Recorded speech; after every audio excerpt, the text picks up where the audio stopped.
을 표시하는 뭐 자식을 4명이나 낳았네요. 네, 그러네요. 네, 그렇기 때문에 이거는 어찌 보면은 이렇게 하시는 분들이 지금 이 영상을 보고 있으시면서 하시는 분도 있으실 자라든지 사업소득을 자식 이름으로 올려놓고 이렇게 하면 안 걸리겠지 하지만은 사실은 걸린다는 거예요. 500번을 들어서 500번을 저렇게 상담을 하면 안 된다라고 말씀을 드렸는데 그 500분 중에 490명은 저렇게 하셨어요. 네. 근데 아직도 그렇게 얘기하시죠. 나 아직 안 걸려면 15년 후에 그 촘촘한 법망이 지금은 1,000만 원이 괜찮았어. 예를 들어서. 그럼 15년 후에 1,000만 원이 괜찮을까요? 그건 알 수 없는 부분인 거죠. 네, 안녕하세요. 슬기로운 세무탐구의 이상화 세무사입니다. 네, 안녕하세요. 슬기로운 세무탐구 조봉기 세무사입니다. 네, 이제 슬기로운 세무탐구에도 세무조사 얘기가 들어오고 있네요. 네, 맞습니다. 벽이 네. 없는 것 같습니다. 네, 이거 굉장히 좀 중요한 내용이어서 네, 한번 다뤄봤어요. 네, 슬세탐에서도. 맞습니다. 네. 그림 자체도 굉장히 아름다운 그림으로 구성이 되어 있습니다. 그러네요. 네. 뭐 산하 제한을 표시하는 뭐 자식을 4명이나 낳았네요. 네, 그러네요. 네, 그래서 뭐 산하 제한 포스터 같은 느낌도 있는데 네. 뭐 활기차게 이제 한번 들어가 보시죠. 네. 자, 2021년 9월 30날 굉장히 따끈따끈한 보도입니다. 국세청 보도자료 내용을 기반으로 저희가 네. 이제 만들어봤죠. 네. 네. 국세청 보도자료에 나와 있는 내용인데요. 부모 기회를 이용해서 네네. 고액 재산을 편법적으로 취득한 네. 연소자라고 하면 나이가 어린 사람들을 말하는 거예요. 네. 446명을 조사를 했다. 이런 네. 내용들을 보도를 남겼습니다. 네. 그래서 보도 첫 페이지에 뭐 그런 내용들이 있더라고요. 뭐 세무조사 착수 배경, 네. 그다음에 조사 대상, 그다음에 향후 계획 네. 이런 것들 밝히고 있는데 향후 계획에 아주 재밌는 내용이 있더라고요. 네. 앞으로 더욱더 검증을 강화해서 더욱더 더 확실히 검증할 수 있도록 하겠다. 근데 아마 예상하실 겁니다. 네. 이거는 이렇게 될 수밖에 없어요. 음, 왜일까요? 세수가 부족하겠죠. 그렇죠. 네. 돈이 없지 않습니까? 우리나라 돈이 없지 않습니까? 네. 그렇기 때문에 이렇게 되는 건 누구나 예상할 수 있었던 부분인 거고. 근데 이런 부분에 있어서 많은 분들이 아마 돌을 던지지는 않을 거예요. 네. 왜냐면은 뭐 좀 모르겠습니다. 정서 자체가 이 연소자들은 나이가 정확하게 뭐 몇 살 정도를 얘기하는지는 모르겠지만은 기본적으로 한 10대 한 후반, 중후반 정도 느낌에서 20대 초반 정도 네. 느낌들의 이 자녀들이 스타트점이 좀 다르지 않습니까? 근데 맞죠. 네. 세금을 내면서 스타트점이 다른 것까지는 인정. 그러나 부모 찬스를 굉장히 쓰면서 굉장히 스타트점이 다른 부분에 대해서 국세청이 지켜보지 못하겠다. 이런 부분들이 이제 좀 녹아 들어가 있지 않습니까? 그렇죠. 더 그래서 이상 지켜볼 수 없다. 네, 네. 이 사례들을 토대로 한번 들어가 보도록 하시죠. 네, 보도자료 안에 그 구체적인 사례 9가지를 들고 있어서 네, 그 사례들을 하나하나씩 보면서 보면 되게 좋을 것 같아서 준비했습니다. 네. 네, 알겠습니다. 또 스타트 들어가 보시죠. 자, 첫 번째 사례입니다. 네, 법인 소득 누락액을 네. 이제 편법 증여해서 네, 호화 생활을 누린 사례다. 네네. 이렇게 설명을 하고 있네요. 음흠. 그 사실관계를 조금 찾아보니까요. 네. 소득 등의 어떤 자금 원천이 전혀 없음에도 불구하고 네, 신도시 소재에 있는 고가 상가 빌딩, 네. 그다음에 아파트 이런 걸 취득한 이제 나이 어린 연소자가 있는 거예요. 그래서 네. 자금 추처를 분석을 한번 해본 거죠. 네네. 세청에서 아버지께서 전자상거래 법인을 크게 네. 운영하고 계시는데요. 거기서 소득 신고를 누락한 것들이 좀 있는 거죠. 네, 근데 그 자금을 가지고서 연소자, 그러니까 아들의 고액 부동산 취득 자금으로 이렇게 활용했다. 네. 편법 증여해서 취득을 했다라는 혐의를 확인을 해서 조사에 들어갔다. 이런 내용입니다. 저기서 이제 키포인트가 되는 단어는 전자상거래죠. 네. 저 전자상거래는 현금 거래의 그 유혹이 상당히 많습니다. 일단. 그리고 법인을 운영하신다라는 것은 세금을 좀 적게 내기 위해서 뭔가 노력을 하셨고 네. 거기에 한술 더 떠서 법인으로 돈을 들어오는 거를 이 통로로 살짝 틀어가지고 내 개인 통장으로 일단 받던 네. 아니면 뭐 현금 거래를 어떻게 할 수 있는지 모르겠지만 현금 거래를 해서 돈은 생겼어. 근데 이 돈을 본인이 쓰기는 일단 싫고 자녀한테 줘서 야, 너 고액의 부동산 뭐 뭘 좀 사. 이런 식으로 이제 줬다라는 부분인 거죠. 그러니까 네.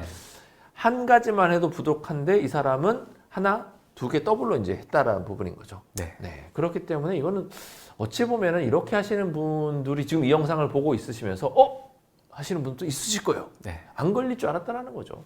걸린다라는 부분을 말씀을 드립니다. 네. 다음 페이지도 이제 보시죠. 네. 네. 사례의 두 번째 케이스는 아들 명의로 사업자를 낸 다음에 네. 그리고 아버지가 운영을 하죠. 그리고 심지어 어떤 분들은 그 아들이 군대가 있으신 분도 있어요. 아들 이름으로 사업자 내고 아버지가 운영하고 있는데 아들은 군대에 있어. 총 쏘고 있어. 이런 분들은 뭐 거의 뭐 손 들고 있는 거잖아요. 나를 잡아줘라 이렇게 되는 부분이 있습니다. 자, 한번 말씀을 주시죠. 네, 구체적인 사실관계를 좀 보니까요. 이 연소자인 이제 자녀겠죠. 네. 자녀가 상가 건물, 그다음에 수도권에 소재해 있는 토지 이런 좀 비싼 부동산을 취득한 거예요. 네네. 그러니까 그거에 대해서 어떤 돈으로 했냐라고 자금 추적을 또 분석을 해본 거죠. 구청에서 보니까 프랜차이즈업의 실제 사주가 이제 아버지십니다. 네. 근데 아버님께서 고액 체납자였어요. 아하. 이미 세금을 안 내신 게 있으신 분이에요. 네네.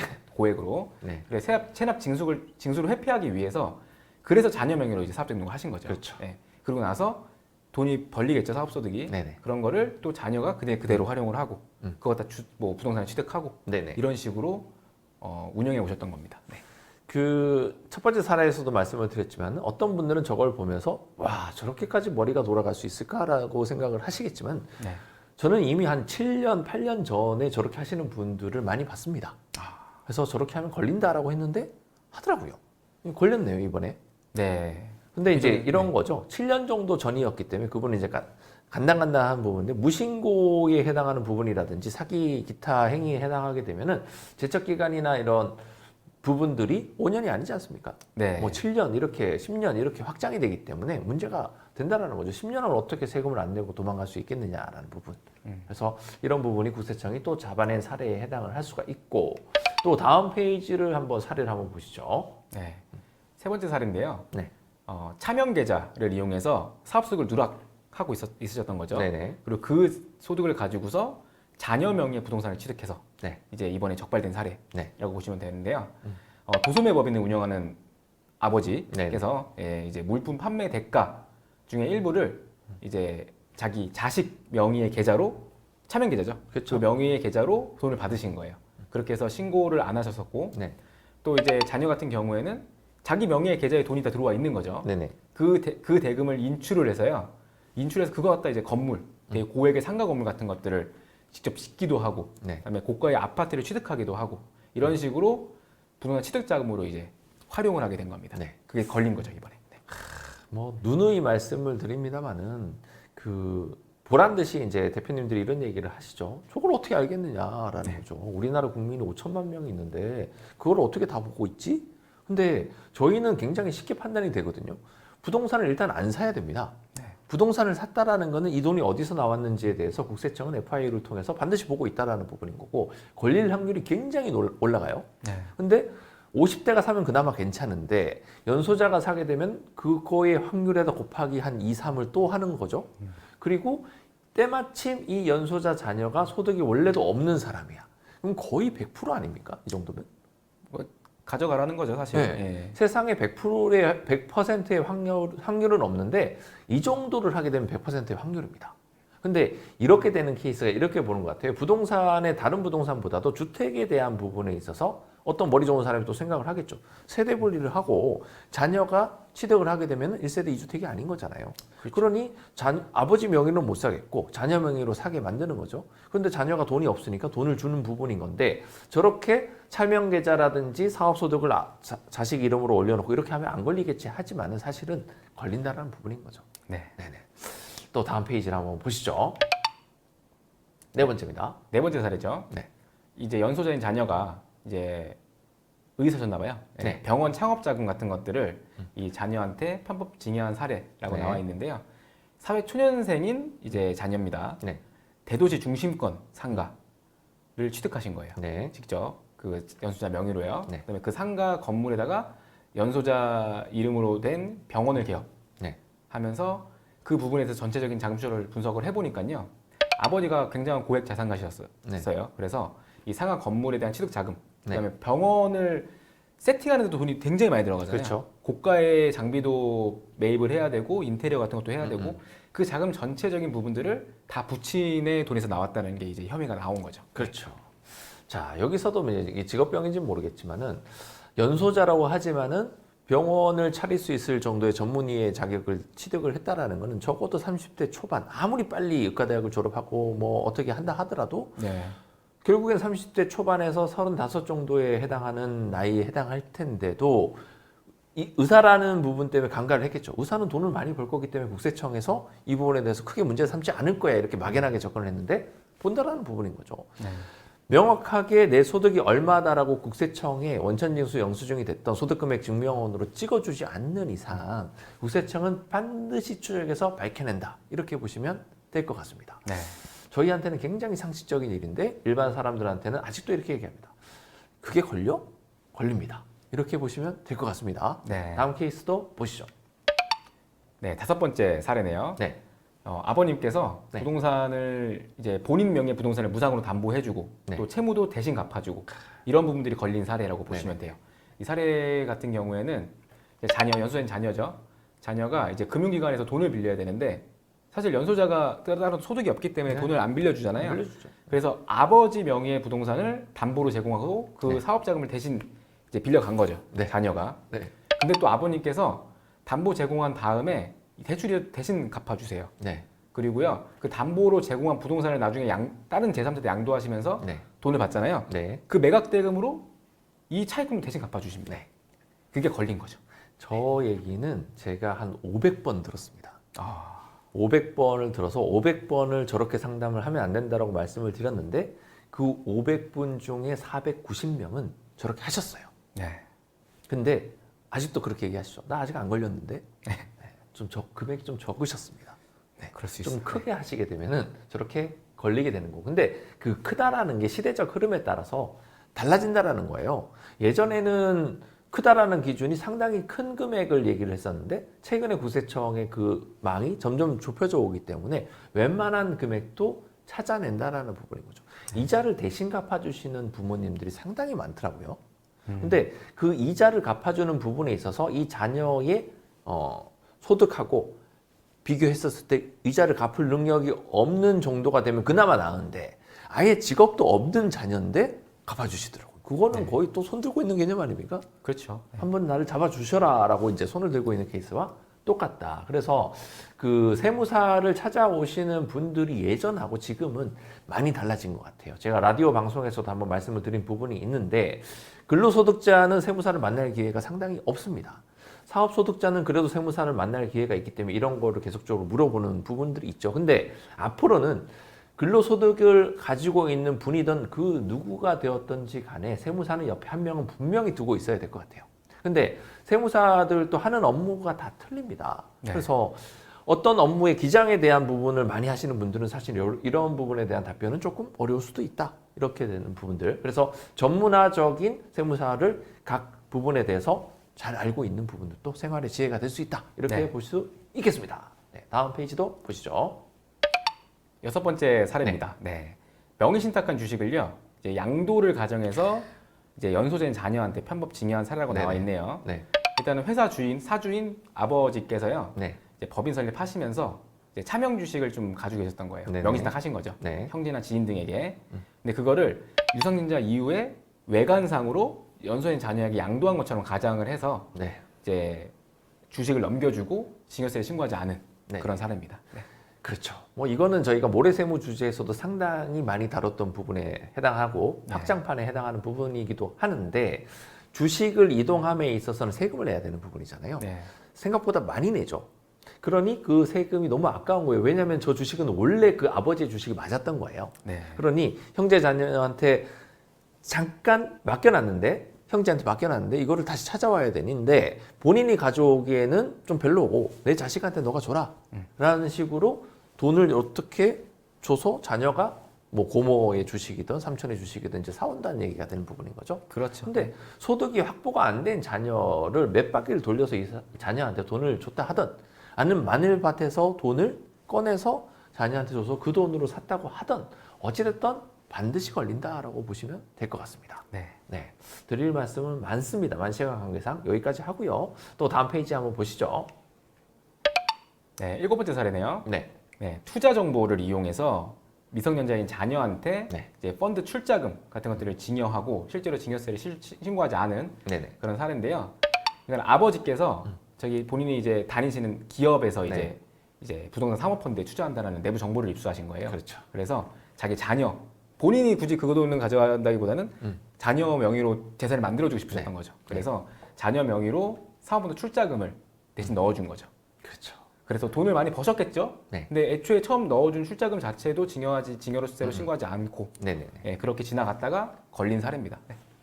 뭐 사례 1번부터 7번까지 줄기차게 나온 내용이지만은 많은 분들이 이런 생각을 할 거예요.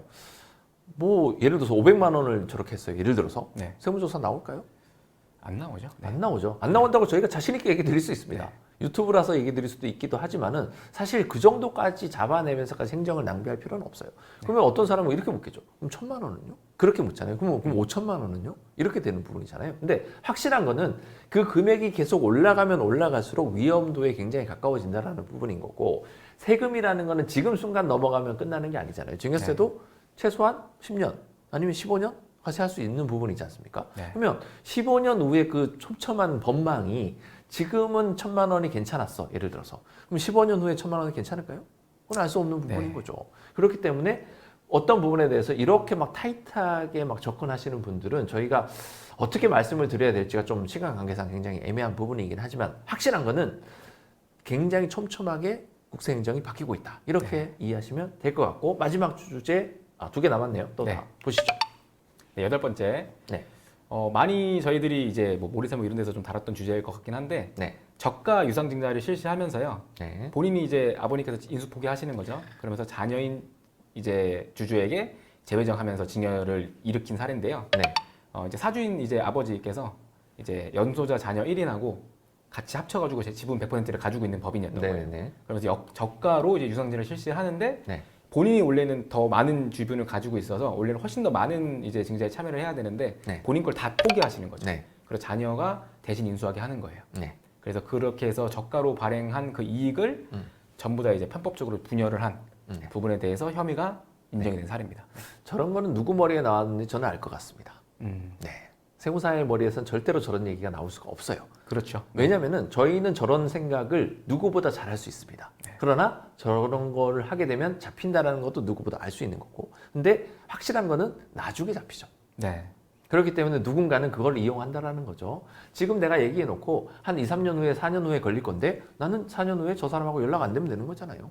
그러니 자격증이 없는 사람은 저런 얘기를 너무나 쉽게 할 수 있는 부분에 해당을 합니다. 근데 저런 케이스가 저거 말고도 한 뭐 100가지라고 하면 좀 웃기지만은 한 50가지 정도는 많이 있는 것 같아요. 네. 저런 부분들이. 그래서 들었을 때 시나리오가 괜찮은데 해서 시도했다가 저렇게 낭패해 본 케이스가 분명히 발생할 수 있다. 이렇게 네. 보시면 될 것 같고, 마지막 케이스 보시죠. 네, 마지막 케이스는 가공경비를 계상해서 사업소득을 탈루한 사례라고 나와 있네요. 네. 내용을 보니까 이제 말 그대로 연소자예요. 아마 되게 20대 초반이나 되게 어리신 분이었던 것 같아요. 네. 근데 이분이 고가 아파트, 그다음에 뭐 상가, 빌딩, 또 명품 이런 것들을 고액 자산을 취득한 이제 네. 이렇게 포착이 된 거죠. 그래서 자금 원천을 좀 분석해 보니까요, 이분이 인터넷 방송하시는 분이셨더라고요. 네. 아마 유튜버죠. 엄청나게 뭐 아프리카 TV 이런 것일 네. 수도 있을 것 같아요. 그렇죠. 네. 엄청나게 좀 유명한 BJ인 네. 것 같습니다. 네. 그렇게 해서 발생한 수익 금액 같은 것들이 뭐 거의 뭐 연간 수억 원에 달한대요. 또 개인적으로 받는 후원 계좌 같은 것들도 있는데 이런 것들도 사실 일반적으로 신고하지 않으시니까요. 그렇죠. 그런 것들도 혐의가 다 인정이 밝혀졌고요. 네. 그 본인 소유인 매니저 같은 법인이 있는데요. 네. 이 법인을 이용해서 수억 원의 매년 수억 원의 가공 경비를 만들어내신 네네. 거죠. 그렇게 해가지고 사업성을 줄이는 형식으로 이렇게 운용하신 게 이 세무조사에서 발각이 되었다. 이렇게 보시면 될 것 같아요. 그렇죠. 그 실제로 사업에 해당하는 경비만 인정이 되는 부분인 건데, 실제 사업과 상관없는 고액 자산을 취득하기 위해서 거기에 대한 돈이 도대체 어디서 들어왔는지를 봤더니 가공세금 계산서를 끊어서 했다라든지, 맞습니다. 아니면은 뭐 기타 등등의 소비 등을 다르게 이렇게 둔갑을 시켜서 페이백을 받는다라든지 여러 가지 형태로 변칙적인 방법들에 해당해서 9가지 사례를 드렸지만, 사실 이거 외에 가지치기를 하면 이 9가지에 곱하기 한 3만 해도 27가지 정도가 나오지 않습니까? 네. 그런 부분에 해당하는 부분이 굉장히 촘촘하게 들어오고 있다. 이렇게 보시면 될 것 같고, 앞으로도 뭐 그 슬세탐에서도 이런 부분까지도 다뤄야 되는, 굉장히 뭐 벽이 없어지는 부분까지도 저희가 네. 접근하고 있다. 이렇게 보시면 될 것 같습니다. 맞습니다. 국세청 이제 보도자료 같은 것들을 계속 주시해서 보고 있어서 좀 괜찮은 내용이나 알려드리고 싶은 내용이 있으면 네. 예, 좀 종종 준비할 계획이 있습니다. 네, 네, 오늘 또 고생하셨고요. 다음 주에 또 찾아뵙도록 하겠습니다. 네. 이상화 세무사였습니다. 네 조봉기 세무사였습니다. 네, 감사합니다.